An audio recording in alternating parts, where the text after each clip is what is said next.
Perkenalkan, nama saya Esra Belina Sitorus dari kelas 12 MIPA 3. Perkenalkan, nama saya Jelita Butar-Butar.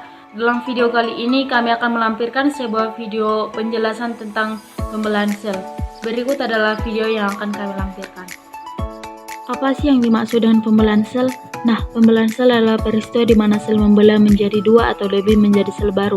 Adapun tujuan sel melakukan pembelahan adalah yang pertama untuk pertumbuhan, yang kedua adalah perbaikan, dan yang ketiga reproduksi atau perkembangbiakan. Pembelahan sel terbagi menjadi dua, yaitu pembelahan sel mitosis dan pembelahan meiosis. Yang pertama adalah mitosis. Pembelahan mitosis adalah tipe pembelahan sel yang menghasilkan dua sel anakan yang mempunyai karakter identik dengan sel indukan. Pembelahan mitosis terjadi pada sel-sel tubuh atau sel somatik.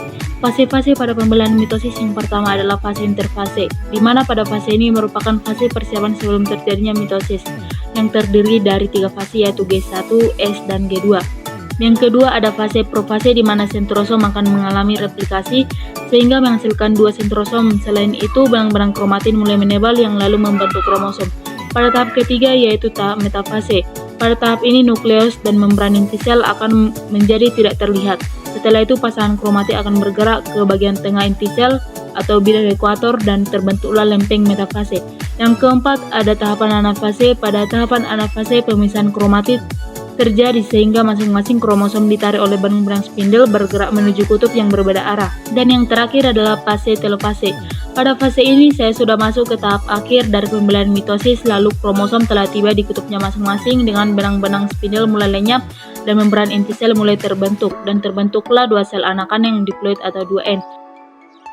Selanjutnya adalah pembelahan meiosis, di mana pembelahan ini akan menghasilkan 4 sel anakan dan biasanya terjadi pada sel-sel reproduksi atau gamet.